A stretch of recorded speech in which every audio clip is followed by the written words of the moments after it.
पिछले कुछ दिनों से हो रही भारी बारिश की वजह से वहां बहने वाली नदियां उफान पर गई और कई राज्यों में नदियों का पानी तटबंधों को तोड़कर रिहायशी इलाकों में घुस गया, जिससे बाढ़ जैसे हालात बन गए।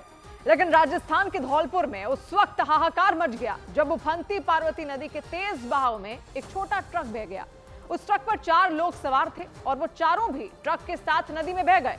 हालांकि आसपास रहने वाले ने 2 लोगों को बचा लिया, लेकिन ट्रक के ड्राइवर और हेल्पर का कुछ पता नहीं चल सका। घटना तब हुई जब उत्तर प्रदेश के आगरा से आ रहे उस छोटे ट्रक ने पुल के ऊपर से बह रही पार्वती नदी को पार करने की कोशिश की और उसी कोशिश में वो ट्रक पार्वती नदी के तेज बहाव में बह गया। उस ट्रक के पीछे कुछ लोग भी सवार नजर आए, लेकिन वो चाहकर भी ट्रक से कूद नहीं सके क्योंकि चंद सेकंड के अंदर वो ट्रक पुल से बहकर बीच नदी में पहुंच गया और किसी के कुछ भी समझने से पहले नदी में समा गया। इस घटना के वक्त आसपास रहने वाले कुछ लोग भी वहां दिखाई दिए। ट्रक को नदी में बहता देख उन लोगों ने चिल्लाना शुरू कर दिया।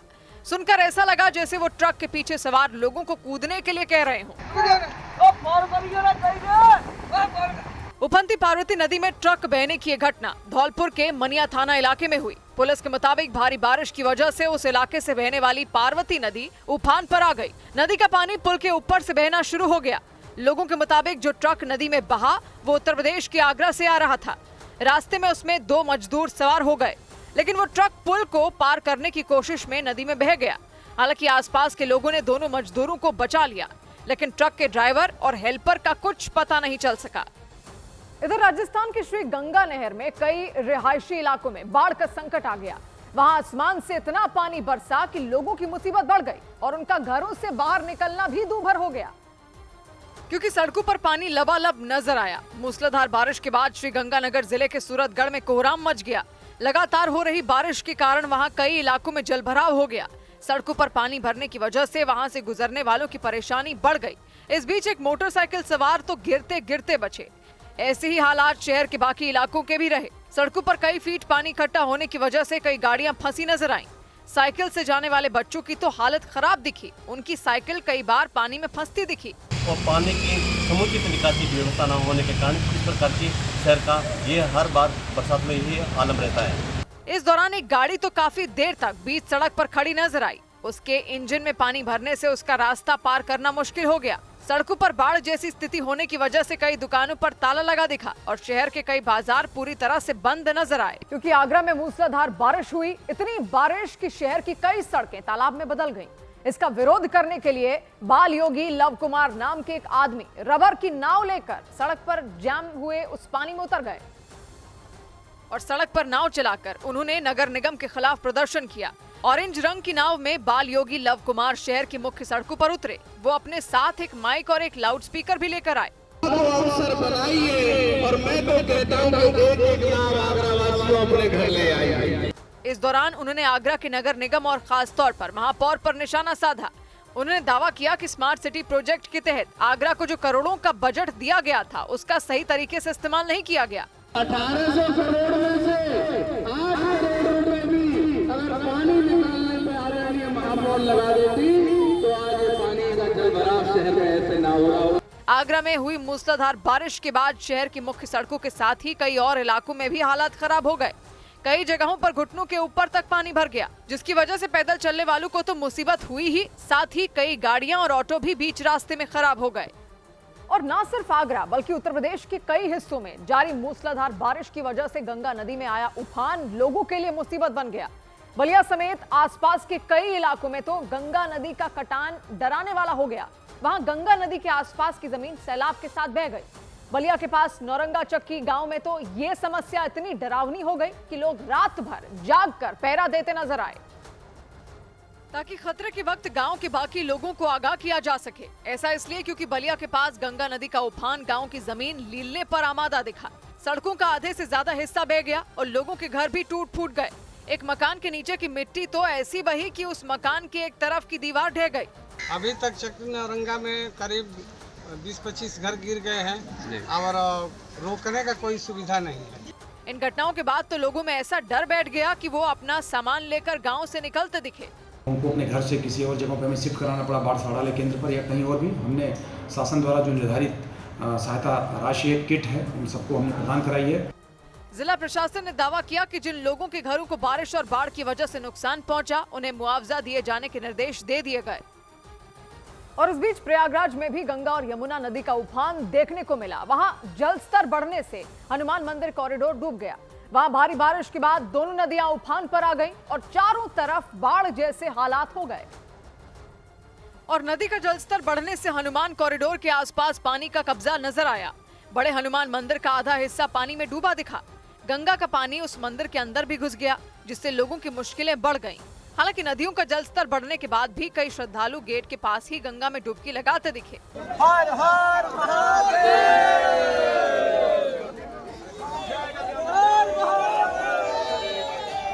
यूपी के प्रयागराज जिले में बहने वाली गंगा और यमुना नदियों में उफान आने से वहां मौजूद सारे घाट जलमग्न हो गए। इतना ही नहीं, लगातार बढ़ रहे जलस्तर की वजह से घाट किनारे बनी दुकानें और खाने वाले होटल भी पानी में डूबे दिखाई दिए। उन दुकानों का नामो निशान ही मिट गया और पानी में सिर्फ उनकी छत दिखाई दी। उन नदियों के उफान पर आने से प्रशासन भी सतर्क हो गई। हमारे जो बाढ़ के शरणालय हैं, बाढ़ चौकियां हैं, वो पूरी तरह से तैयार हैं, चिन्हित की गई हैं। गंगा और यमुना के लगातार बढ़ रहे जलस्तर को देखते हुए प्रशासन ने लोगों से भी सतर्क रहने की अपील की। खाद्य सामग्री, चाहे वो जानवर को भूसा की व्यवस्था करनी हो, हर तरह की व्यवस्थाएं हैं, तो किसी भी आकस्मिकता से निपटने के लिए मशीनरी तैयार है। और हम लोग प्रशासन ने आशंका जताई कि गंगा और यमुना का जलस्तर लगातार बढ़ने की वजह से आसपास के इलाकों में बाढ़ आ जाएगी। और कुछ ऐसी ही हालत उत्तर प्रदेश के इटावा की भी रही। वहां यमुना नदी के उफान पर आने से किनारे पर बने कई मंदिर पानी में डूबे दिखे। वहां भारी बारिश के बाद यमुना नदी का जलस्तर बढ़ने से लोगों की परेशानी बढ़ गई, क्योंकि उस नदी का पानी कई इलाकों में भर गया। यमुना नदी के बढ़ते जलस्तर की वजह से बाढ़ जैसे हालात हो गए और चारों तरफ गंदे पानी का कब्जा नजर आया। इटावा जिले में यमुना नदी के उफान पर आने से नदी किनारे बने कई मंदिर पानी में डूबे दिखाई दिए।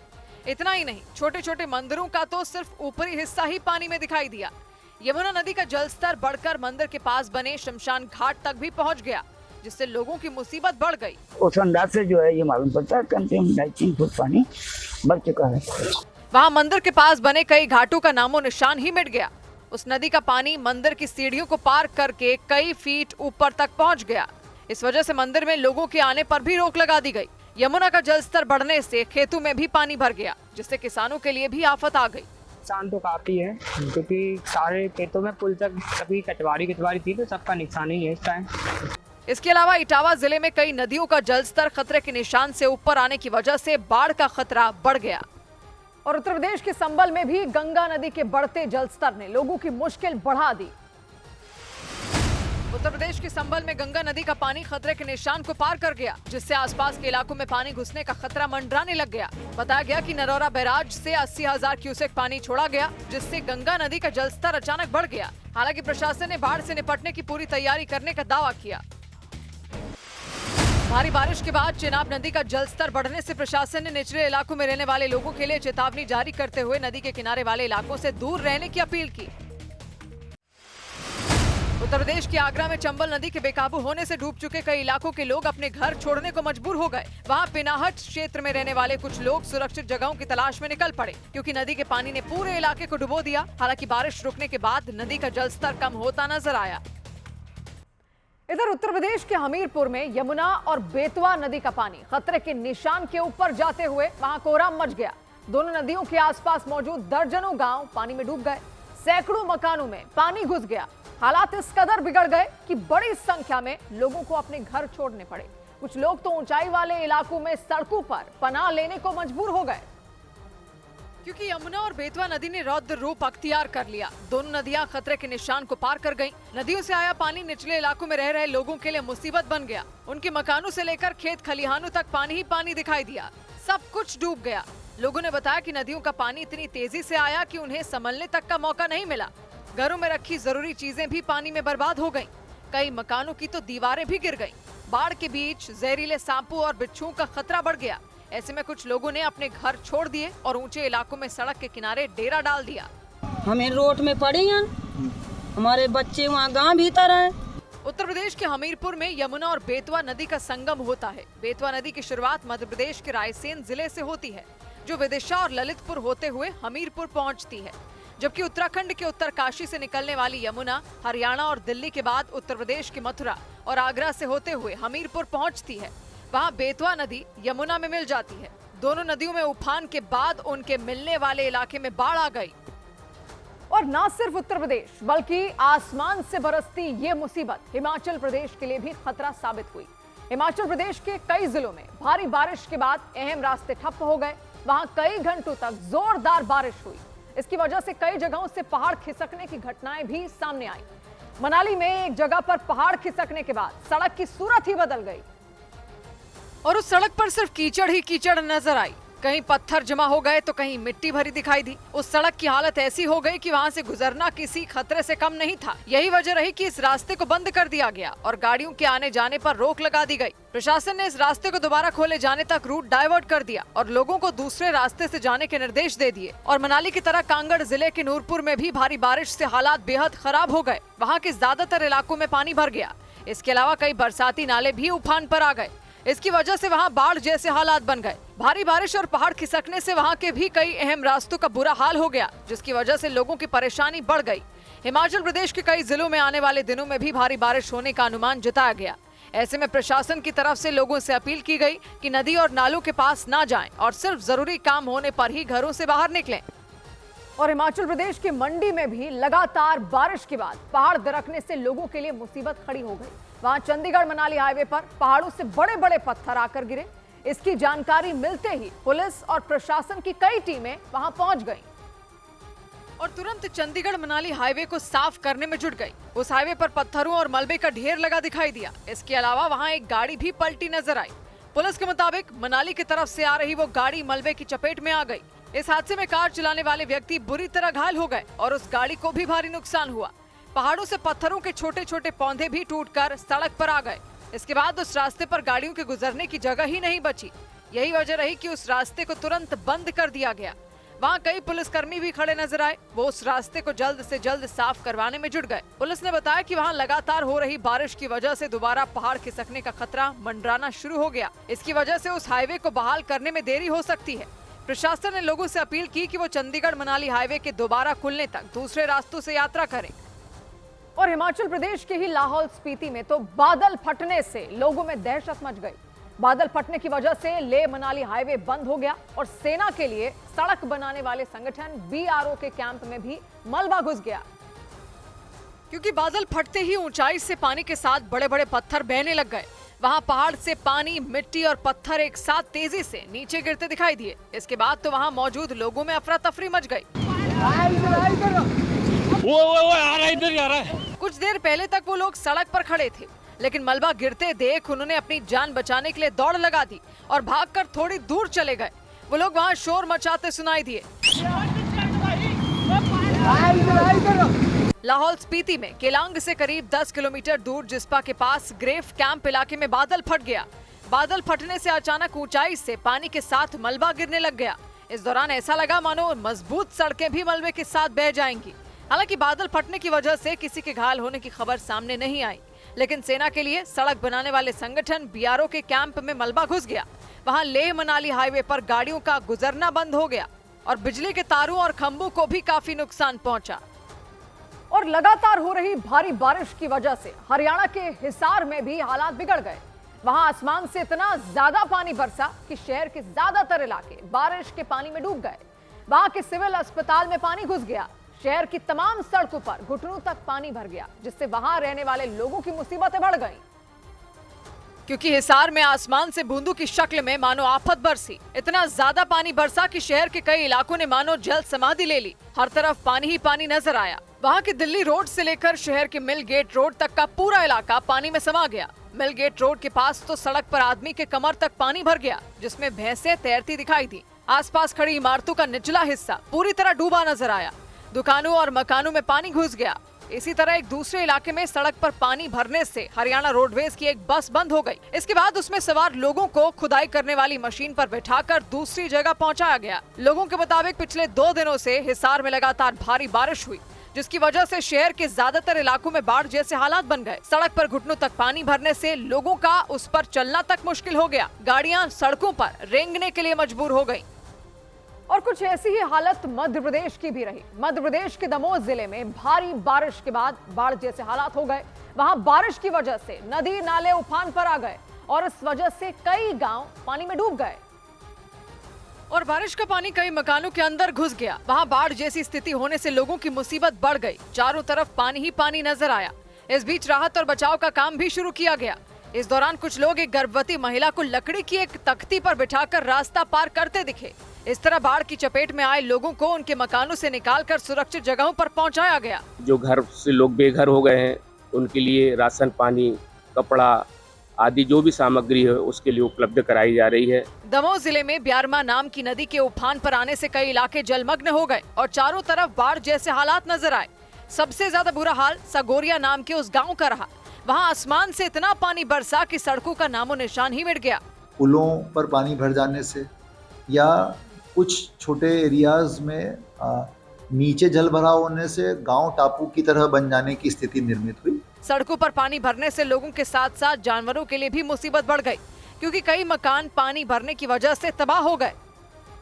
और न सिर्फ दमोह बल्कि मध्य प्रदेश के भिंड में भी बारिश की वजह से बाढ़ जैसी स्थिति बन गई। वहां बारिश के बाद कई नदियों में उफान आ गया। मूसलाधार बारिश के बाद शून्य से कई सारे ज्यादा गांव भीषण बाढ़ की चपेट में आ गए और इस बीच प्रशासन ने अलर्ट जारी कर दिया। इसके साथ नदियों के किनारे कई इलाकों में एसडीआरएफ के जवानों की तैनाती कर दी गई, क्योंकि लगातार हुई मूसलाधार बारिश के बाद चंबल के रौद्र रूप ने हाहाकार मचा दिया। मध्य प्रदेश के भिंड जिले में हर तरफ उफनते सैलाब का कब्जा नजर आया। आप दिखाएं किस तरह से चंबल नदी ने पूरे पानी से घेर रखा है और करीब 1 दर्जन से अधिक गांव जो है वो जलमग्न हो चुके हैं। भिंड जिले में चंबल नदी के साथ सिंध, कुंवारी और बैसाली नदी भी खतरे के निशान के ऊपर पहुंच गई। इसकी वजह से भिंड के ज्यादातर गांव बाढ़ के पानी में समा गए। दूर से देखने पर ऐसा लगा मानो उनमें कुछ गांव तो नदी के बीच किसी टापू पर बने हो। वहां लोगों को अपने घरों तक पहुंचने के लिए नावों का सहारा लेना पड़ा।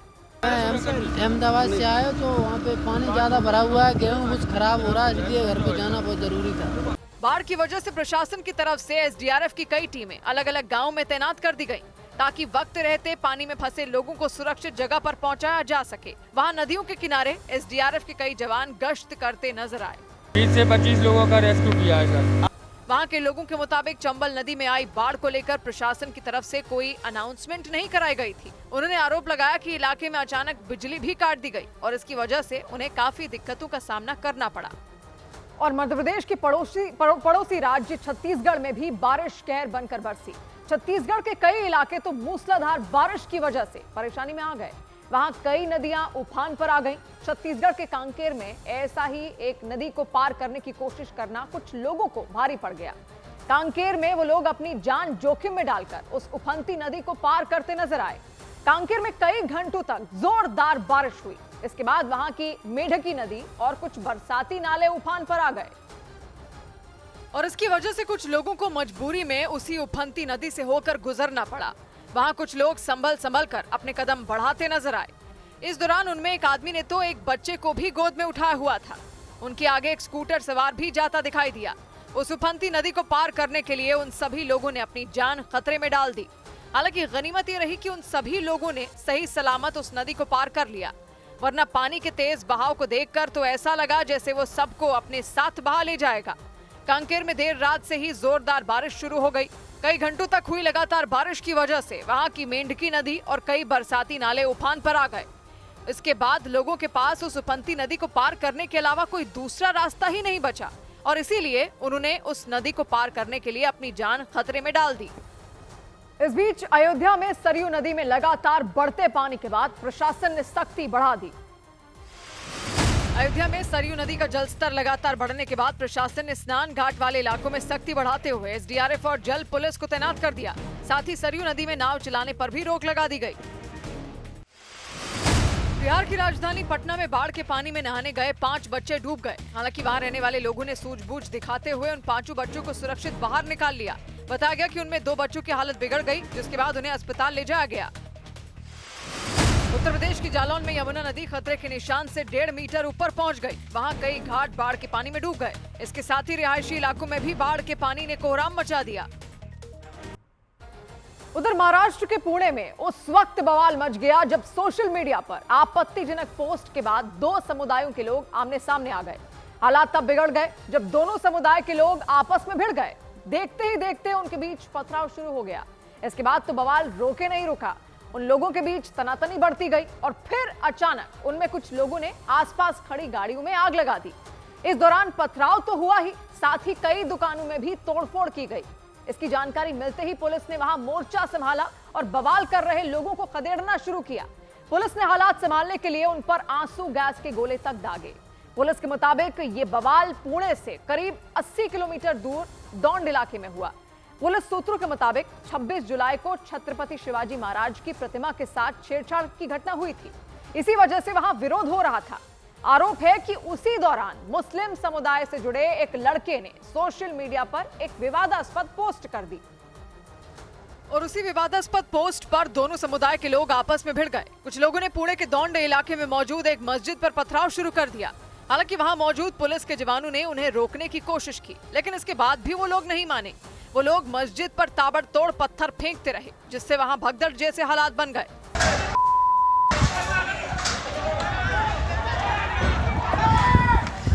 थोड़ी ही देर में वहां के हालात बिगड़ गए। हालात संभालने के लिए तुरंत पुलिस ने मोर्चा संभाला। बवाल और पथराव कर रहे लोगों को खदेड़ने के लिए पुलिस के जवानों ने उन पर आंसू गैस के गोले दागने शुरू कर दिए। हालांकि आंसू गैस के गोले छोड़े जाने के बाद भी वहां के हालात नहीं संभले, क्योंकि दावा किया गया कि पथराव कर रहे कुछ लोग मस्जिद के अंदर घुस गए। उनके हाथों में झंडे भी नजर आए। एक आदमी तो मस्जिद की एक मीनार के पास खड़ा हो गया था। थोड़ी देर में वहां कुछ और लोग भी पहुंच गए और इसी वजह से वहां बात बिगड़ती चली गई।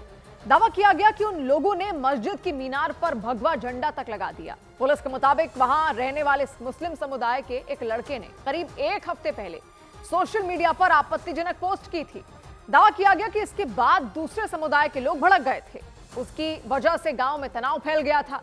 पुलिस ने दावा किया कि इसका पता चलने के बाद उस लड़के को समझाने के लिए थाने बुलाया गया था, लेकिन उससे पहले ही गांव में कुछ लोगों ने हंगामा शुरू कर दिया था और थोड़ी देर बाद दौंड इलाके में मौजूद एक मस्जिद के बाहर लोगों की भीड़ जमा हो गई।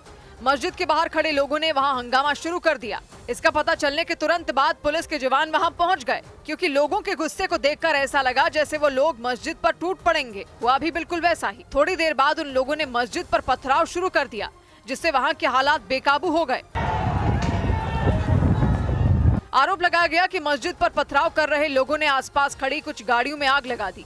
यही नहीं, लोगों ने वहां मौजूद एक दुकान में भी तोड़फोड़ की। दुकान के बाहर खड़ी एक कार को भी नुकसान पहुंचाया गया। गांव के लोग रास्ते पे आए और उसमें से कुछ यंगस्टर्स ने कुछ जगह पे जाके कुछ स्ट्रक्चर को नुकसान पहुंचाने की कोशिश की। हालांकि बाद में पुलिस के जवानों ने किसी तरह मस्जिद के बाहर बवाल कर रहे लोगों को खदेड़ दिया। मस्जिद पर पथराव की इस घटना की वजह से दौंड इलाके में तनाव फैल गया। इसे देखते हुए वहां भारी संख्या में पुलिस के जवानों को तैनात कर दिया गया, ताकि वक्त रहते किसी भी तरह के हालात से निपटा जा सके। इधर उत्तर प्रदेश के बरेली में एक व्यक्ति पर आरोप लगा कि उसने प्रेमिका के चक्कर में अपनी ही पत्नी की हत्या कर दी। रोंगटे खड़े कर देने वाली इस घटना ने सनसनी मचा दी, क्योंकि पुलिस के मुताबिक ओम शरण नाम के व्यक्ति ने अपनी पत्नी अमरवती पर धारदार हथियार से वार कर उनकी जान ले ली। ओम शरण उत्तर प्रदेश के बदायूं का रहने वाला है। आरोप लगाया गया कि शादीशुदा होने के बावजूद ओम शरण का अपनी एक रिश्तेदार से प्रेम प्रसंग चल रहा था। जांच में पता चला कि आरोपी अपनी पत्नी को तीर्थ यात्रा के बहाने उत्तराखंड ले गया था और लौटते वक्त रास्ते में उसने खौफनाक वारदात को अंजाम दिया। इतना ही नहीं, पुलिस ने बताया कि ओम शरण ने पत्नी अमरवती की हत्या के बाद इस घटना को लूटपाट की शक्ल देने की कोशिश की थी, ताकि पुलिस की जांच को भटकाया जा सके। लेकिन पुलिस ने जब सख्ती से पूछताछ की तो आरोपी टूट गया और उसने प्रेमिका के लिए अपनी पत्नी अमरवती की हत्या की बात कबूल कर ली। चौंका देने वाला मामला बरेली की आंवला थाना क्षेत्र का रहा। पुलिस ने बताया कि उसे सूचना मिली थी कि एक मोटरसाइकिल पर जा रहे पति पत्नी से लूटपाट और उन पर हमला किया गया। पुलिस वहां पहुंची तो सन्न रह गई। एक महिला अचेत अवस्था में और लहूलुहान अवस्था में वहां पड़ी हुई थी और जो उनके पति थे महिला के ओम शरण, वो साइड में बैठे हुए थे।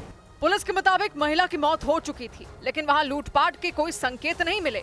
जब ओम शरण से पूछा गया कि कितने बदमाश थे तो उन्होंने लगातार संख्या बदली। बदमाशों का हुलिया बताने में भी वो असमर्थ रहे। इसी के बाद पुलिस को ओम शरण की बातों पर शक हो गया। पुलिस वालों ने उससे कड़ाई से पूछताछ की तो उसने सच उगल दिया। मन्नत नाम की महिला के साथ इनका प्रेम प्रसंग कुछ 6 महीने से चल रहा था और उसी के क्रम में इन्होंने यह घटना कारित की। पुलिस के मुताबिक बदायूं के रहने वाले ओम शरण ने सोची समझी साजिश के तहत पत्नी की हत्या की। बताया गया कि वो तीर्थ यात्रा का बहाना बनाकर अमरवती को उत्तराखंड ले गया था और लौटते वक्त बरेली में उनकी जान ले ली। उधर शाहरुख खान को पहली बार नेशनल अवार्ड मिला। 71वें नेशनल अवार्ड्स का ऐलान कर दिया गया। शाहरुख खान को फिल्म जवान और विक्रांत मैसी को 12वीं फेल के लिए संयुक्त रूप से बेस्ट एक्टर का अवार्ड दिया गया। Film Mrs Chatterjee versus Norway के लिए रानी मुखर्जी को बेस्ट एक्ट्रेस का अवार्ड दिया गया। इसके अलावा फिल्म कटहल को बेस्ट हिंदी फिल्म का अवार्ड मिला। 9 सितंबर को उपराष्ट्रपति का चुनाव होगा। 21 अगस्त को उपराष्ट्रपति पद के लिए नामांकन भरे जाएंगे। जगदीप धनखड़ ने 21 जुलाई की रात को अचानक उपराष्ट्रपति के पद से इस्तीफा दे दिया था। 74 साल के धनखड़ का कार्यकाल 10 अगस्त 2027 तक था। सूत्रों के मुताबिक जम्मू कश्मीर के श्रीनगर में मारे गए पहलगाम हमले के आतंकियों के पास से पाकिस्तान के नागरिक होने के सबूत मिले। सुरक्षा एजेंसियों के मुताबिक ऑपरेशन महादेव में मारे गए आतंकियों में एक पाकिस्तान के लाहौर से जबकि दूसरा पाकिस्तान के कब्जे वाले कश्मीर से था। दोनों की पहचान लश्कर-ए-तैयबा के एक ट्रेनिंग वीडियो से होने का दावा किया गया। दिल्ली के मालवीय नगर इलाके में करतार यादव नाम के पुलिस कांस्टेबल ने साहस और फुर्ती दिखाते हुए 3 चोरों को दबोच लिया। पुलिस के मुताबिक करतार यादव ने मोटरसाइकिल से भाग रहे तीनों चोरों को पीछा करते हुए उन्हें पहले टक्कर मारकर गिरा दिया। इसके बाद चोरों ने उन पर हमला कर दिया, लेकिन करतार यादव उन पर भारी पड़े। इधर उत्तर प्रदेश के हाथरस में विजिलेंस विभाग के अधिकारी बनकर पहुंचे कुछ लोगों को गांव वालों ने धर दबोचा। आरोप लगाया गया कि वो लोग बिजली विभाग के एक अधिकारी की गाड़ी में बैठकर वहां पहुंचे थे। उस गाड़ी के ड्राइवर को भी गांव वालों ने पकड़ लिया। इसके बाद उन सभी लोगों की जमकर पिटाई की गई, क्योंकि गांव के लोगों ने आरोप लगाया कि विजिलेंस विभाग के वो फर्जी अधिकारी गांव के कई लोगों से अवैध वसूली कर रहे थे। और गांव के लोगों ने दावा किया कि जैसे ही उन्हें उन लोगों के फर्जी अधिकारी होने का शक हुआ, उन लोगों को पकड़ लिया। इसके बाद उनसे पूछताछ की गई और जब सच सामने आया तो उनकी जमकर पिटाई भी की गई। इस पिटाई के बाद गांव के लोगों ने पुलिस को बुलाया, जिसके बाद उन्हें हिरासत में ले लिया गया। नहीं भैया, चेहरा दिखा दियो ना। इनके नाम लिखा तो नाम अगर कहां जाएंगे। बताया गया कि वो सभी आरोपी बिजली विभाग के अधिकारी की गाड़ी में बैठकर वहां पहुंचे थे। आरोप लगाया गया कि बिजली विभाग के उन अधिकारियों की गाड़ी चलाने वाला ड्राइवर उन लोगों के साथ मिलकर पहले भी आसपास के कई गाँव में अवैध वसूली करता था। इसी वजह से बिजली विभाग भी एक्शन में आया और इस मामले की जाँच के लिए एक कमेटी गठित कर दी गयी। जांच समिति में जो भी निष्कर्ष होगा, जिसकी भी भूमिका संदिग्ध पाई जाएगी, उसके ऊपर कार्रवाई होगी। पुलिस ने फर्जी अधिकारी बनकर गांव में वसूली करने के आरोप में उन सभी आरोपियों को गिरफ्तार कर लिया। इसके साथ ही वो गाड़ी भी जब्त कर ली, जिससे वो सब उस गांव में पहुंचे थे। इस बीच मुंबई से कोलकाता जा रही इंडिगो की एक फ्लाइट में उस वक्त हंगामा मच गया जब एक यात्री ने दूसरे यात्री को थप्पड़ मार दिया। जानकारी के मुताबिक फ्लाइट में बैठे एक यात्री को पैनिक अटैक आया, मतलब उन्हें अचानक घबराहट महसूस होने लगी और उन यात्री को देख आसपास बैठे दूसरे यात्री भी घबरा गए। इसके बाद विमान में मौजूद एयर होस्टेस उन्हें लेकर वहां से आगे की तरफ बढ़ती दिखी, लेकिन तभी फ्लाइट में बैठे एक दूसरे यात्री ने उन्हें जोरदार थप्पड़ जड़ दिया। जिस यात्री को पैनिक अटैक आया था वो थप्पड़ पड़ते ही रोने लगे। ये देखते ही बाकी यात्री भड़क गए। फ्लाइट के कर्मचारी, एयर होस्टेस और आसपास बैठे लोग भी उस यात्री पर आग बबूला हो गए, जिन्होंने दूसरे यात्री को थप्पड़ मारा। हाथ क्यों उठाया तुमने? हाथ क्यों उठाया? प्रॉब्लम सबको हो रहा है, हाथ नहीं उठाना चाहिए था। विमान कंपनी इंडिगो ने दावा किया कि मुंबई से कोलकाता जा रही उस फ्लाइट में हुई घटना को उनके स्टाफ ने बहुत सूझबूझ से संभाला। इसके अलावा फ्लाइट के लैंड होते ही उस यात्री को सुरक्षा कर्मियों को सौंप दिया गया, जिन्होंने दूसरे यात्री को थप्पड़ मारा था। इधर चुनाव आयोग ने कांग्रेस सांसद और लोकसभा में विपक्ष के नेता राहुल गांधी के आरोपों को सिरे से खारिज कर दिया। राहुल गांधी ने चुनाव आयोग पर वोटों की चोरी करने का आरोप लगाते हुए दावा किया कि उनके पास कुछ ऐसे दस्तावेज हैं जो चुनाव आयोग पर किसी एटम बम की तरह फटेंगे। राहुल गांधी ने यह भी दावा किया कि जब वो एटम बम फटेगा तो पूरे देश के लोगों को यह पता चल जाएगा कि चुनाव आयोग ने बीजेपी के लिए वोट चुराने का काम किया। लेकिन चुनाव आयोग ने राहुल गांधी के सभी आरोपों को खारिज कर दिया। चुनाव आयोग ने एक बयान जारी करके राहुल गांधी के आरोपों पर जवाब दिया, जिसमें चुनाव आयोग ने राहुल गांधी के सभी आरोपों को बेबुनियाद बताया। चुनाव आयोग ने अपने बयान में यह भी भरोसा दिया कि राहुल गांधी की लगातार धमकियों के बीच उसके अधिकारी निष्पक्ष चुनाव कराते रहेंगे। चुनाव आयोग ने अपने अफसरों और कर्मचारियों को राहुल गांधी के बयानों पर ध्यान नहीं देने की भी सलाह दी। राहुल गांधी ने चुनाव आयोग पर वोट चोरी का आरोप लगाते हुए ये भी धमकी दी थी कि अगर कभी सरकार बदली तो भ्रष्ट अधिकारियों को ढूंढ कर सजा दी जाएगी। इस चेतावनी के बाद उन्होंने एटम बम वाला बयान दे दिया।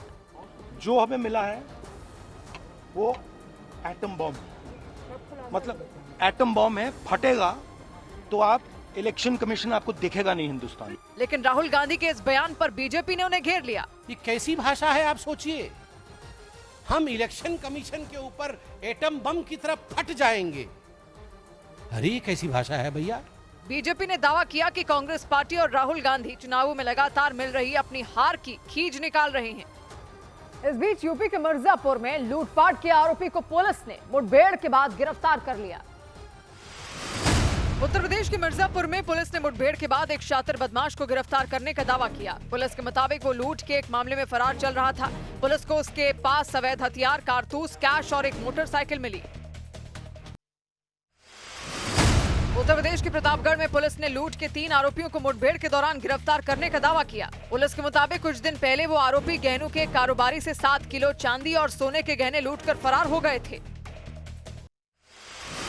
उत्तर प्रदेश के सुल्तानपुर में गो तस्करी के आरोप में पुलिस ने 2 लोगों को मुठभेड़ के दौरान गिरफ्तार करने का दावा किया। आरोप लगा कि उन्होंने कार्रवाई के बीच पुलिस की टीम पर फायरिंग की। पुलिस के मुताबिक पुलिसकर्मियों ने जवाबी कार्रवाई की और इसमें वो आरोपी घायल हो गए। उत्तर प्रदेश के मेरठ में एक इलेक्ट्रिक बस ने एक छात्रा को कुचल दिया, जिसकी वजह से उसकी मौत हो गई। जानकारी के मुताबिक इस घटना के बाद उस बस का ड्राइवर फरार हो गया। पुलिस ने मामला दर्ज कर उसकी तलाश शुरू कर दी। इधर उत्तर प्रदेश की मथुरा में पुलिस ने करोड़ की चांदी की लूट की घटना को नाकाम कर दिया। आरोप लगा कि कुछ लोग एक व्यापारी से 75 किलो की चांदी लूटकर फरार हो गए थे। उसके बाद पुलिस की उन लोगों से मुठभेड़ हो गई और उसमें 2 आरोपी घायल हो गए। और उसके बाद पुलिस उन घायल आरोपियों को इलाज के लिए अस्पताल लेकर आई। हालांकि इस दौरान एक आरोपी की मौत हो गई। पुलिस ने पकड़े गए बाकी आरोपियों के पास से तमंचा, कारतूस और लूटी गई चांदी बरामद की। आरोप लगा कि कुछ दिन पहले वो आरोपी एक व्यापारी से करीब 1 करोड़ की चांदी लूटकर फरार हो गए थे। इस बात की जानकारी मिलते ही उन आरोपियों की तलाश तेज कर दी गई। दिल्ली आगरा हाईवे पर 1 करोड़ की लूट की चांदी की वारदात को अंजाम देने वाले बदमाशों से पुलिस की मुठभेड़ हो गई। उसके बाद पुलिस ने सभी आरोपियों को हिरासत में ले लिया और आगे की कार्रवाई शुरू कर दी। पूछताछ में पता चला कि उनमें एक आरोपी क्रिकेट सट्टेबाजी में रुपए हार गए थे। इस वजह से उन पर उधार हो गया था। यही वजह रही कि अपने 5 दोस्तों के साथ मिलकर उन्होंने लूट की घटना को अंजाम दिया। हालांकि पुलिस ने उनके मंसूबों पर पानी फेर दिया और उन्हें पकड़ लिया। इस बीच उत्तर प्रदेश के आगरा में ट्रैफिक पुलिस के एसपी की बिल्ली की रखवाली के लिए कांस्टेबल की तैनाती के मामले पर पुलिस की तरफ से सफाई दी गई। आगरा पुलिस ने सोशल मीडिया पर पोस्ट करके जानकारी दी कि जिस बिल्ली की रखवाली के लिए कांस्टेबल को कहा गया था वो किसी की पालतू बिल्ली नहीं थी, बल्कि लावारिस घूमने वाली बिल्ली थी। बिल्ली ने पुलिस लाइंस परिसर में ही बच्चे को जन्म दिया था। उस बिल्ली और उसके बच्चे को किसी दूसरे जानवर से नुकसान ना पहुंचे, इसलिए ड्यूटी पर तैनात कांस्टेबल को बस इस बात का ध्यान रखने के लिए कहा गया था। लेकिन ड्यूटी पर तैनात एक कांस्टेबल ने सोशल मीडिया पर एक पोस्ट डाल दी थी। अपनी पोस्ट में उन्होंने उस बिल्ली की तस्वीर भी लगाई। ट्रैफिक हेड कांस्टेबल ने ड्यूटी करने के बाद 31 तारीख की सुबह सोशल मीडिया पर एक पोस्ट किया और उसने अपना दर्द बयां किया कि बिल्लियों की रखवाली के लिए 4 लोगों की ड्यूटी लगाई गई, जिसमें वह भी शामिल था। कांस्टेबल की उस पोस्ट पर बखेड़ा खड़ा हो गया। अफसर की बिल्ली की रखवाली के लिए कांस्टेबलों की ड्यूटी लगाए जाने की खबर चारों तरफ फैल गई। पुलिस महकमे में भी इस खबर की चर्चा होनी शुरू हो गई। मामले ने तूल पकड़ा तो आगरा ट्रैफिक पुलिस की तरफ से सोशल मीडिया के जरिए सफाई पोस्ट की गई, जिसमें बताया गया कि बिल्ली किसी की पालतू नहीं बल्कि लावारिस थी। उसने बच्चे को जन्म दिया था। पुलिस लाइन में ड्यूटी पर तैनात कांस्टेबलों को सिर्फ उस बिल्ली की दूसरे जानवरों से सुरक्षा के लिए कहा गया था। अब इस मामले को लेकर डीसीपी ट्रैफिक ने जांच बैठा दी है कि आखिर किसने कहा था कि ये एसपी ट्रैफिक की बिल्ली है, और जो सोशल मीडिया पर पोस्ट किया गया वो आखिर एसपी ट्रैफिक के नाम से क्यों किया गया। पुलिस की इस सफाई के बाद उस कांस्टेबल ने अपनी पोस्ट डिलीट कर दी। इधर राजस्थान के कोटा में राजकीय महाविद्यालय के छात्रों ने हेलमेट लगाकर कॉलेज में प्रदर्शन किया। ऐसा इसलिए क्योंकि उनका आरोप था कि कॉलेज की जर्जर इमारत कभी भी उनके लिए घातक साबित हो सकती है। कुछ छात्रों और छात्राओं ने तो हेलमेट लगाकर कॉलेज प्रशासन को एक ज्ञापन भी दिया, जिसमें उन्होंने कॉलेज की जर्जर हो चुकी पुरानी इमारतों का मरम्मत करवाने की मांग की। और ये भी मुद्दा उठाया कि जब तक राजकीय महाविद्यालय की टूटी हुई छतों, लगातार झड़ रहे प्लास्टर और जर्जर हो चुकी दीवारों की मरम्मत नहीं करवा ली जाती, तब तक छुट्टियां घोषित कर दी जानी चाहिए। जांच जब तक चलती है तब तक समस्त महाविद्यालयों में अवकाश घोषित करा जाए ताकि विद्यार्थी और शिक्षक सुरक्षित अवस्था में रह सकें। झालावाड़ और जैसलमेर में सरकारी स्कूलों की इमारतों के गिरने से बच्चों की मौत हो गई थी। इसी के बाद कोटा में कॉलेज के छात्रों ने इस तरह के अनोखे प्रदर्शन की शुरुआत की ताकि राजकीय महाविद्यालय प्रशासन का ध्यान जर्जर हो चुकी इमारतों की तरफ खींचा जा सके। 100 साल पुरानी बिल्डिंग है इसकी, तो इसकी मरम्मत करवाई जाए। हेलमेट लगाकर कॉलेज में आए छात्रों ने बताया कि पुरानी हो चुकी इमारतों के प्लास्टर लगातार गिरते रहते हैं। दीवारों में इतनी दरारें पड़ चुकी हैं कि डर लगता है कि वो किसी भी वक्त गिर सकती हैं। छात्रों ने दावा किया कि बारिश होने पर तो कई क्लासरूम में किसी झरने की तरह पानी गिरने लगता है। जर्जर इमारत की मरम्मत की मांग को लेकर हेलमेट पहने छात्रों ने कॉलेज प्रशासन को ज्ञापन सौंपा। उधर इंग्लैंड की टीम को 5वें टेस्ट मैच के दौरान एक बड़ा झटका लग गया। भारत और इंग्लैंड में जारी 5वें टेस्ट मैच में चोट लगने के बाद इंग्लैंड के तेज गेंदबाज क्रिस वोक सीरीज से बाहर हो गए। उन्हें 5वें और आखिरी टेस्ट मैच के पहले दिन फील्डिंग करते वक्त कंधे पर चोट लग गई थी। भारतीय क्रिकेट टीम के गेंदबाज युजवेंद्र चहल ने एक पॉडकास्ट में दावा किया कि उनकी पत्नी रही धनश्री वर्मा से तलाक के बाद वो काफी तनाव में थे। चहल ने दावा किया कि उन्हें कई बार आत्महत्या करने जैसा ख्याल भी आया था। चहल और धनश्री का तलाक इसी साल मार्च के महीने में हुआ था। यूके में चल रही क्रिकेट चैंपियनशिप WCL यानी वर्ल्ड चैंपियनशिप ऑफ लेजेंड्स के दूसरे सेमीफाइनल में साउथ अफ्रीका ने 1 रन से जीत दर्ज की। ऑस्ट्रेलिया को हराने वाली साउथ अफ्रीका की टीम WCL के फाइनल में 2 अगस्त को पाकिस्तान से भिड़ेगी। पाकिस्तान की टीम बगैर सेमीफाइनल मुकाबले खेले ही फाइनल में पहुंच गई थी, क्योंकि भारतीय खिलाड़ियों ने पहलगाम हमले की वजह से पाकिस्तान के साथ सेमीफाइनल मैच खेलने से मना कर दिया था। AIFF यानी ऑल इंडिया फुटबॉल फेडरेशन ने भारत की पुरुषों की फुटबॉल टीम के कोच के पद पर खालिद जमील को नियुक्त किया। फुटबॉल टीम को 13 साल बाद कोई भारतीय कोच मिला।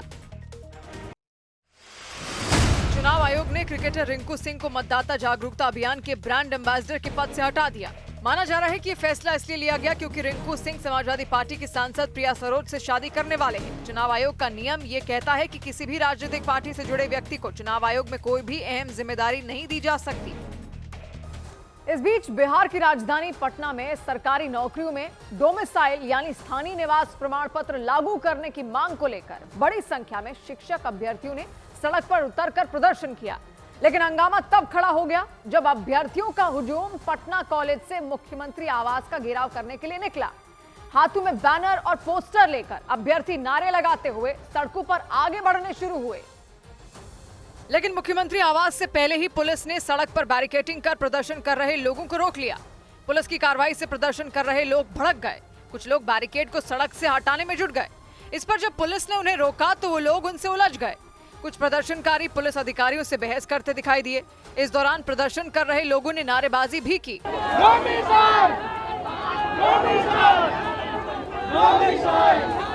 पटना की सड़कों पर यह हंगामा तब हुआ जब बड़ी संख्या में शिक्षक अभ्यर्थी सरकारी नौकरियों में 90% डोमिसाइल लागू करने की मांग को लेकर सड़क पर उतर आए।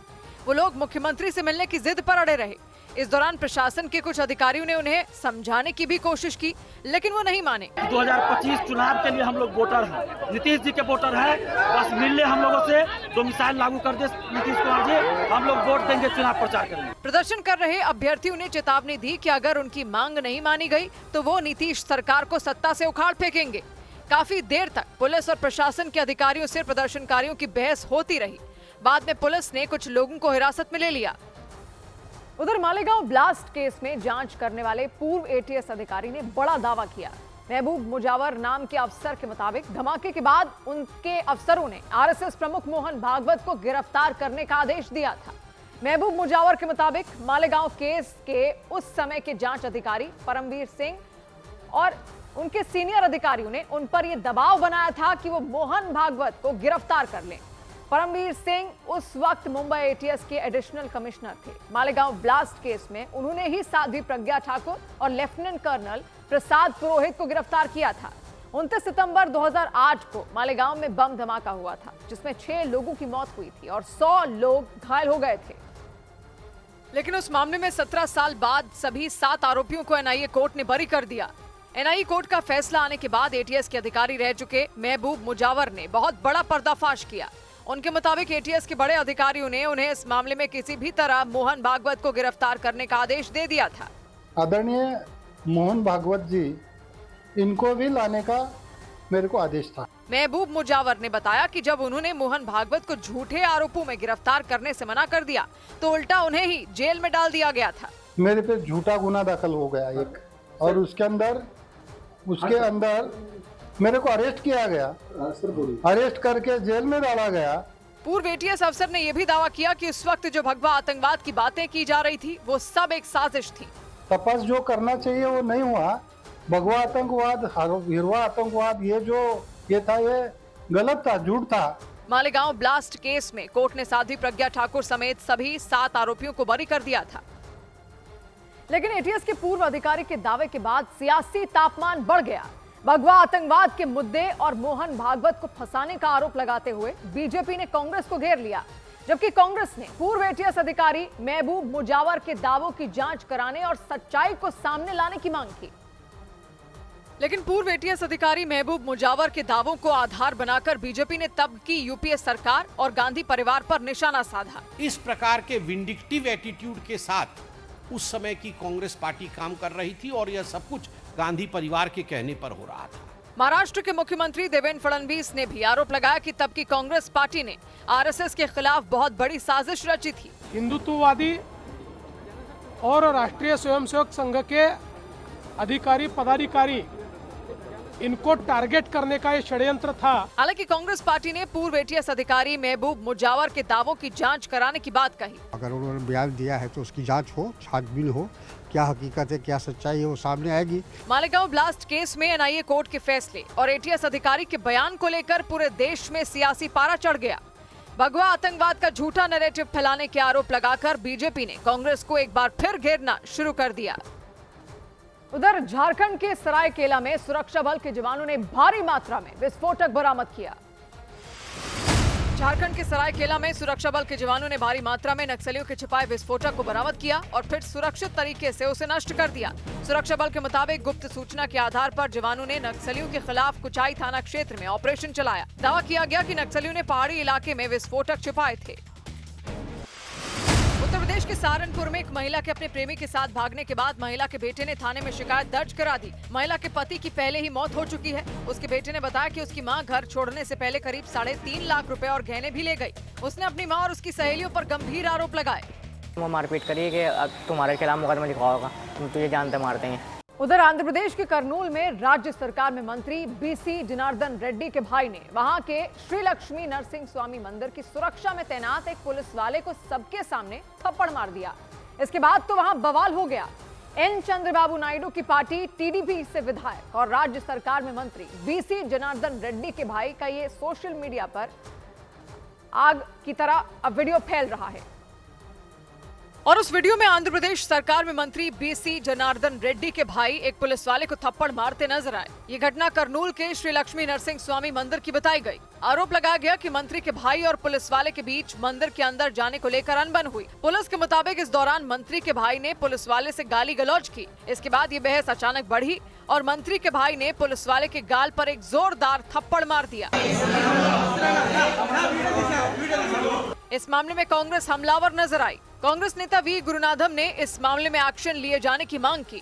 मंत्री के भाई पर गुंडागर्दी करने का आरोप लगाते हुए आंध्र प्रदेश में जगन मोहन रेड्डी की पार्टी वाईएसआर कांग्रेस ने भी सरकार पर निशाना साधा। वाईएसआर कांग्रेस ने इस मुद्दे पर सोशल मीडिया पोस्ट पर आंध्र प्रदेश की सरकार को घेरने की कोशिश की। इधर मध्य प्रदेश के जबलपुर में एक निजी स्कूल में एक छात्र पर चाकू से हुए हमले से सनसनी मच गई।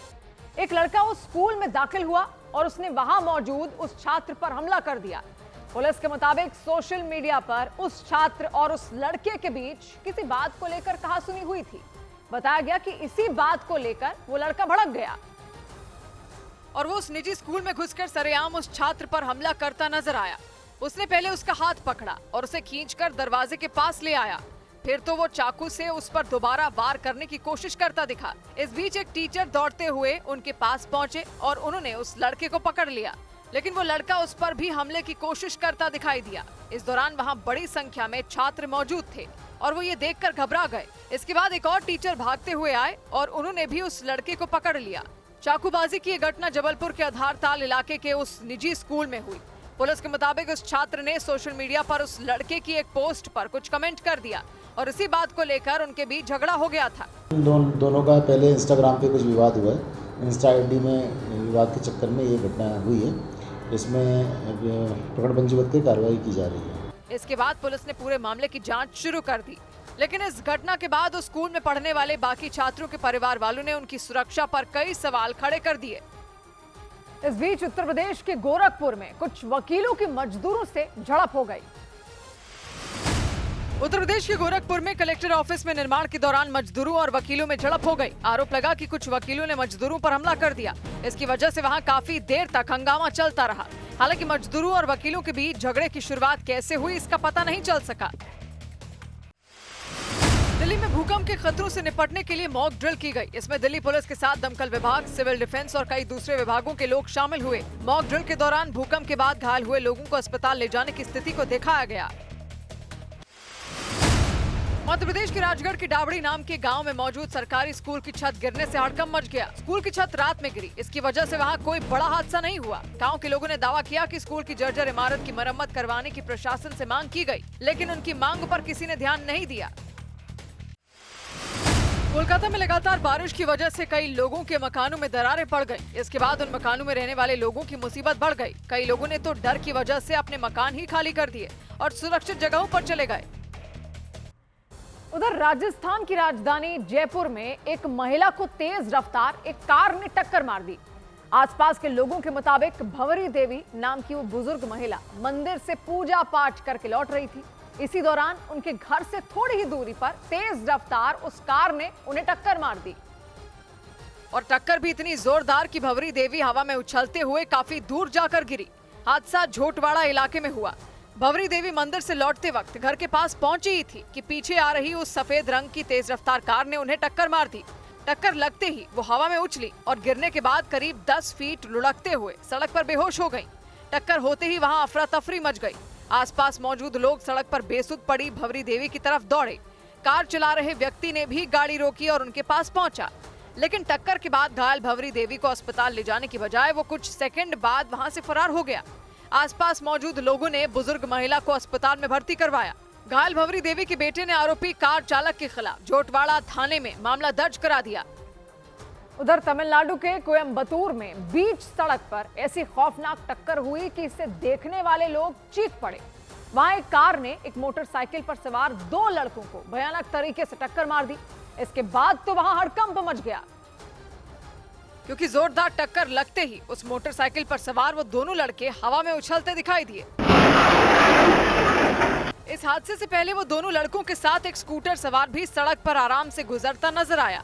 वहां उनके अलावा एक दूसरी मोटरसाइकिल भी गुजरती दिखी, लेकिन इसी बीच वो कार उनके सामने आ गई। फिर तो उन्हें दाईं या बाईं तरफ हटने का मौका ही नहीं मिल पाया और उस कार ने उन्हें भीषण टक्कर मार दी। इसके बाद उस मोटरसाइकिल पर सवार वो लड़के उछलते हुए सड़क पर गिरते दिखे। उनके साथ वो स्कूटर सवार भी इसकी चपेट में आ गया और वो दूसरा मोटरसाइकिल सवार भी बच नहीं पाया। वहां वो भी गिरता दिखाई दिया। टक्कर में उस कार के आगे का हिस्सा टूटकर सड़क पर बिखर गया। इसमें उस मोटरसाइकिल पर सवार वो 2 लड़के बुरी तरह घायल हो गए। उधर ताइवान में कई दिनों से लगातार हो रही मूसलाधार बारिश के बाद सड़कों पर सैलाब आ गया। वहां शहर के शहर पानी में डूब गए। इस दौरान सबसे ज्यादा परेशानी उन लोगों को हुई जो ताइवान के पश्चिमी हिस्से में रहते हैं, क्योंकि वहां बाढ़ और बारिश के बीच सड़कों पर खौफनाक लहरें नजर आईं। पानी बिजली की रफ्तार से बहता दिखाई दिया। देखकर ऐसा लगा जैसे किसी उफनती नदी का मुंह रास्ते पर मोड़ दिया गया हो।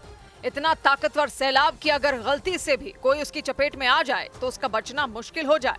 कुछ गाड़ियां तो खिलौनों की तरह बहीं और सड़क के एक कोने में जाकर अटक गईं। कुदरत के कहर की ये तस्वीरें ताइवान के चंगवा नाम के इलाके से आईं। वहां कई दिनों की बारिश के बाद ज्यादातर सड़कें पानी में डूब गईं और जगह जगह घुटनों तक पानी भर गया। प्रशांत महासागर से घिरे ताइवान में अक्सर बारिश के साथ तूफान के हालात बनते रहते हैं। इस बार उसके पश्चिमी हिस्से पर आसमान से आफत बरसी। ताइवान के चंगवा और उसके आसपास के इलाके बारिश से बेहाल हो गए और खतरे को देखते हुए वहां प्रशासन ने स्कूलों और कॉलेजों को बंद रखने का आदेश दे दिया। इतना ही नहीं, लोगों को सलाह दी गई कि वो जरूरी काम होने पर ही घरों से बाहर निकलें। और ताइवान ही नहीं, अमेरिका में भी भयंकर तूफान के साथ आई बारिश ने न्यूयॉर्क समेत कई राज्यों में हाहाकार मचा दिया। वहां जगह जगह कमर तक पानी इकट्ठा हो गया। सड़कें तो मानो समंदर बन गई। बाढ़ का पानी लोगों के मकानों तक पहुंच गया। हालात इतने ज्यादा बिगड़ गए कि न्यूयॉर्क और न्यू जर्सी में इमरजेंसी की घोषणा कर दी गई और लोगों से सतर्क रहने की अपील की गई, क्योंकि विनाशकारी तूफान के साथ आई बारिश ने न्यूयॉर्क को पानी पानी कर दिया। रास्ते जलमग्न हो गए, उनका नामो निशान तक मिट गया। मकानों के सामने कमर तक पानी जमा हो गया। ऐसा लगा वो मकान तालाब या किसी नदी के किनारे बनाए गए हों। लोग घरों में कैद हो गए। हालांकि इस बीच कुछ लोगों ने पानी में डूब चुकी सड़कों पर गाड़ियां ले जाने की भी कोशिश की, लेकिन उन्हें खतरे से खेलना भारी पड़ गया, क्योंकि कई गाड़ियां रास्तों पर बंद हो गई और कुछ तो पानी में पूरी तरह डूबने से बाल बाल बच गईं। कार से जा रही एक महिला ने तो कार की छत पर चढ़कर अपनी जान बचाई। बाढ़ ने सड़क पर चलने वालों के साथ साथ मेट्रो में आने जाने वाले लोगों की भी मुश्किलें बढ़ा दी, क्योंकि वहां मेट्रो स्टेशन भी बाढ़ की मार से अछूते नहीं रहे। एक मेट्रो स्टेशन में पानी इस तरह गिरता दिखा कि मानो वहां कोई झरना बहने लग गया हो। तूफान और बारिश ने न्यूयॉर्क ही नहीं बल्कि उसके आसपास के राज्यों में भी तबाही मचा दी। न्यूयॉर्क और उसके पड़ोसी न्यू जर्सी में तो इमरजेंसी का ऐलान कर दिया गया। इधर राजस्थान की बूंदी में झीलों का पानी कई रिहायशी इलाकों तक पहुंच गया। वहां भारी बारिश के बाद झीलों का पानी खोल दिया गया और इससे आसपास के नाले उफान पर आ गए और वहां सड़कों पर सैलाब नजर आया।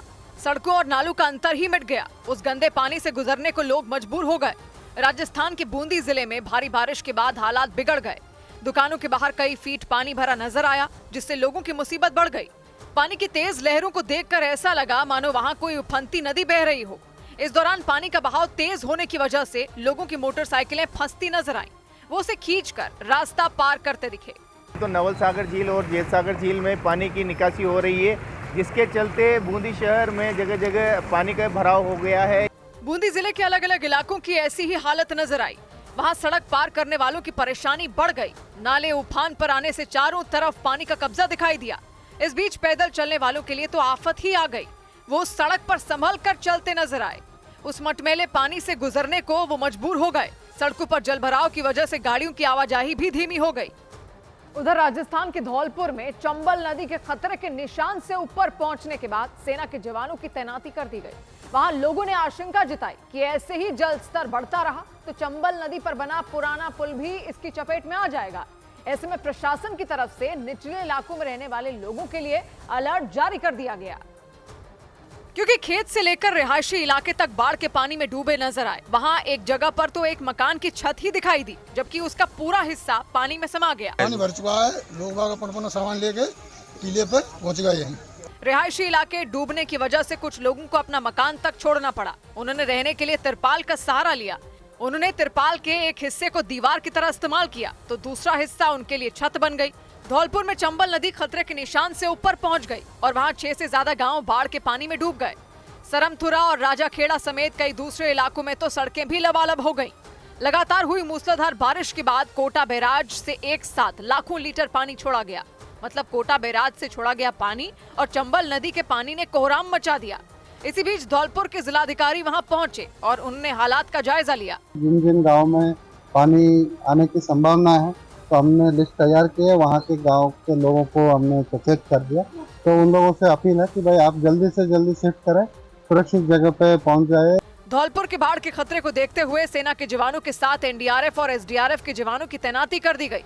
लेकिन सिर्फ धौलपुर ही नहीं बल्कि चंबल नदी में आई बाढ़ उत्तर प्रदेश के इटावा जिले में भी लोगों के लिए बड़ी मुसीबत साबित हुई। वहां ज्यादातर रिहायशी इलाकों में बाढ़ का पानी घुस गया। इस बीच सऊदी अरब के तैफ में एक अम्यूजमेंट पार्क में एक झूला टूटने से चीख पुकार मच गई। इस हादसे में उस झूले में बैठे 20 से ज्यादा लोग घायल हो गए। 360 डिग्री नाम का वो झूला हवा में तेजी से झूल रहा था और तभी अचानक वो झूला तेज आवाज के साथ टूटकर जमीन पर आ गिरा। उस झूले में बैठे लोगों ने डर के मारे जोर जोर से चिल्लाना शुरू कर दिया। यह हादसा उस वक्त हुआ जब कुछ लोग सऊदी अरब के तैफ के अम्यूजमेंट पार्क में एक झूला झूल रहे थे। 360 डिग्री नाम का वो झूला एक पेंडुलम की तरह आगे पीछे झूल रहा था। उसमें सवार सभी लोग खुशी में शोर मचा रहे थे, लेकिन अचानक से उस झूले का बीच वाला हिस्सा टूट गया और वो झूला धड़ाम से जमीन पर आकर गिर गया। वो झूला इतनी जोर से टूटकर गिरा कि उसमें बैठे कई लोग हवा में उछल गए। इसके बाद उन लोगों ने चीखना चिल्लाना शुरू कर दिया। कुछ लोग तो हाथ जोड़कर प्रार्थना करते हुए भी नजर आए। इस हादसे में उस झूले में सवार 20 से ज्यादा लोग बुरी तरह घायल हो गए। वहीं इस हादसे के बाद झूले को बंद कर दिया गया और जांच शुरू कर दी गई। उधर भारतीय दूतावास ने आयरलैंड में रहने वाले नागरिकों के लिए एडवाइजरी जारी कर दी। आयरलैंड में भारत के नागरिकों पर हमले को लेकर भारतीय दूतावास की तरफ से एडवाइजरी जारी की गई। भारतीय दूतावास ने अपने नागरिकों को आयरलैंड में सावधानी बरतने और सुनसान इलाकों में जाने से बचने की सलाह दी। कुछ रोज पहले डबलिन में भारतीय नागरिक पर हमला किया गया था। अमेरिका की पूर्व उपराष्ट्रपति कमला हैरिस ने राजनीति छोड़ने का ऐलान कर दिया। उन्होंने एक इंटरव्यू में कहा कि वो आगे किसी भी राजनीतिक पद के लिए चुनाव नहीं लड़ेंगी। कमला हैरिस ने दावा किया कि अमेरिका में पॉलिटिकल सिस्टम टूट चुका है।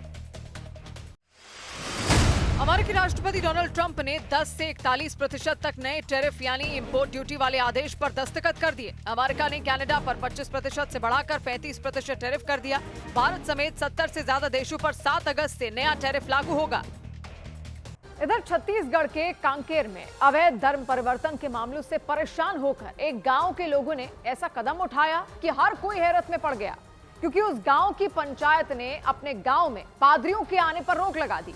यही नहीं, वहां यह भी तय किया गया कि गांव में ईसाई धर्म की प्रार्थना या उससे जुड़ा कोई कार्यक्रम नहीं होगा। ऐसा इसलिए क्योंकि गांव के लोगों ने आरोप लगाया कि बाहर से आए कुछ पादरी वहां कई परिवारों का धर्मांतरण करवा चुके हैं। दावा किया गया कि लोगों को धर्म बदलने के लिए बरगलाया गया और उन्हें पैसों का लालच भी दिया गया। इसी बात से उस गांव के लोग बुरी तरह भड़क गए और उन्होंने अपने गांव के बाहर चेतावनी वाला बोर्ड लगा दिया। उन बोर्डों पर सबसे ऊपर लिखा गया कि पास्टर और पादरी का प्रवेश सख्त मना है। चौंका देने वाला मामला कांकेर के भानु प्रतापपुर थाना क्षेत्र में मौजूद कुड़ाल नाम के गांव का रहा। कुड़ाल गांव में ज्यादातर आबादी आदिवासी समुदाय की रहती है। गांव वालों ने बताया कि बीते कुछ सालों में वहां कई लोग अपना धर्म बदल चुके हैं। बाहर से पास्टर आते हैं, यहाँ 8-10 घर के कन्वर्ट हो चुके हैं आदिवासी। धर्मांतरण के बढ़ते मामलों से गांव के लोगों में खलबली मच गई। उन्हें अपने धार्मिक वजूद पर खतरा महसूस होने लगा। इसीलिए कुड़ाल गांव की पंचायत ने वहां जाने वाले सभी रास्तों पर चेतावनी बोर्ड लगा दिए। बोर्ड को लगाकर जो है यहाँ पर चेतावनी दी गई है ईसाई धर्म या विशेष समुदाय के लोगों को कि इस गांव में आप सोच समझकर प्रवेश करें। कुड़ाल की ग्राम पंचायत ने अपने गांव में धर्म परिवर्तन करा चुके लोगों से भी अपील की कि वो वापस पुराने धर्म में लौट आएं।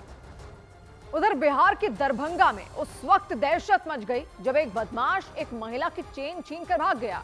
दिन दहाड़े हुई इस घटना से पूरे इलाके में डर का माहौल पैदा हो गया। ये घटना तब हुई जब सुबह के वक्त वो महिला अपने मकान के बाहर वाली सड़क पर टहल रही थी और तभी उस बदमाश ने उनके गले पर झपट्टा मार दिया। इससे पहले बाइक सवार वो बदमाश वाला उसी गली में आता नजर आया। उसके पीछे वो महिला और एक गाड़ी आती दिखी। कुछ दूर जाने के बाद उसने यू टर्न लिया। वो उस गाड़ी के वहां से गुजरने का इंतजार करने लगा और जैसे ही वो गाड़ी वहां से गई, वो महिला के पास गया और सीधे उनके गले पर झपट्टा मारकर उनके सोने की चेन तोड़ ली। इस दौरान जब उन्होंने उस बदमाश का मुकाबला करने की कोशिश की तो उसने उन्हें धक्का मारकर जमीन पर गिरा दिया। इसकी वजह से उस बदमाश का पैर फिसल गया और वो अपनी बाइक के साथ ही गिर गया। थोड़ी देर तक उनके बीच छीना झपटी हुई। इसके बाद उस बाइक वाले ने उन्हें पीछे हटाने के लिए उन्हें मारना शुरू कर दिया। इसकी वजह से वो दोबारा जमीन पर गिर गई। इसके बाद उस बाइक वाले ने अपनी बाइक स्टार्ट करने की कोशिश की, लेकिन वो नहीं हुई। वो उसे घसीटते हुए वहां से ले गया। जमीन पर गिरने के बाद वो महिला घायल हो गई। उनमें उस बदमाश का पीछा करने की हिम्मत नहीं बची। इसका फायदा उठाकर वो बदमाश वहां से भाग निकला। राष्ट्रीय स्वयंसेवक संघ के प्रमुख मोहन भागवत ने संस्कृत भाषा को भारतीय भाषाओं की जननी बताया। महाराष्ट्र के नागपुर में राष्ट्रीय स्वयंसेवक संघ के प्रमुख मोहन भागवत एक कार्यक्रम में शामिल हुए। इस दौरान उन्होंने संस्कृत को सभी भारतीय भाषाओं की जननी बताया। मोहन भागवत ने संस्कृत भाषा को संवाद की भाषा बनाने पर जोर दिया। उत्तर कश्मीर के बारामूला में एक चिनार के पेड़ की बड़ी शाखा गिरने से कई गाड़ियां टूट गईं। हादसा पट्टन इलाके में हुआ। राहत की बात यह रही कि हादसे में किसी को चोट नहीं लगी। हादसे के बाद प्रशासन की टीम वहां पहुंची और गिरे हुए पेड़ की शाखा को हटाने का काम शुरू कर दिया। हिमाचल प्रदेश के बिलासपुर में एक बैल ने सड़क के किनारे खड़े एक व्यक्ति को उठाकर पटक दिया। राहत की बात यह रही कि उनकी जान बच गई। इस घटना के बाद वहां के लोगों ने लावारिस जानवरों के खुले में घूमने को लेकर प्रशासन पर सवाल खड़े कर दिए। दिल्ली में डेंगू और मलेरिया के मामलों में अचानक तेजी दर्ज की गई। दिल्ली में अब तक डेंगू के 277, मलेरिया के 124 जबकि चिकनगुनिया के 18 मामले दर्ज किए गए। उधर तमिलनाडु के नामक्कल में एक ट्रक और कार की भयंकर टक्कर से अफरा तफरी मच गई। इस हादसे में उस कार में सवार 2 लोग बुरी तरह घायल हो गए। यह हादसा उस वक्त हुआ जब तेज रफ्तार की वजह से वो गाड़ी बेकाबू हो गई। और सामने से आ रहे उस ट्रक में जाकर भिड़ गई। इससे पहले उस सड़क पर सब कुछ ठीक था, दोनों तरफ से गाड़ियां भी दौड़ती नजर आईं, लेकिन तभी अचानक सामने से वो गाड़ी लहराते हुए वहां आती दिखी। इससे पहले कि कोई कुछ समझ पाता, उस गाड़ी की उस ट्रक से जोरदार टक्कर हो गई। ये टक्कर इतनी भयंकर थी कि उस गाड़ी का आगे वाला हिस्सा पिचक गया। इसकी वजह से उस गाड़ी में आगे वाली सीट पर बैठे पति पत्नी फंस गए। ये देखते ही उस गाड़ी के आसपास लोगों की भीड़ जमा हो गई। लोगों ने तुरंत उन दोनों को निकालने का काम तेज कर दिया और जैसे ही वो दोनों बाहर आ गए, उन्हें तुरंत अस्पताल ले जाया गया, क्योंकि इस भयानक हादसे में वो दोनों बुरी तरह घायल हो गए। उस इलाके में रहने वाले लोगों के मुताबिक उस सड़क पर एक भी स्पीड ब्रेकर नहीं है। इसकी वजह से गाड़ियां तेज रफ्तार में आती हैं और वहां आए दिन हादसे होते रहते हैं। इधर छत्तीसगढ़ के दुर्ग में वहां की एक स्कूल की प्रिंसिपल पर आरोप लगा कि उन्होंने राधे राधे कहने पर स्कूल में पढ़ने वाली एक बच्ची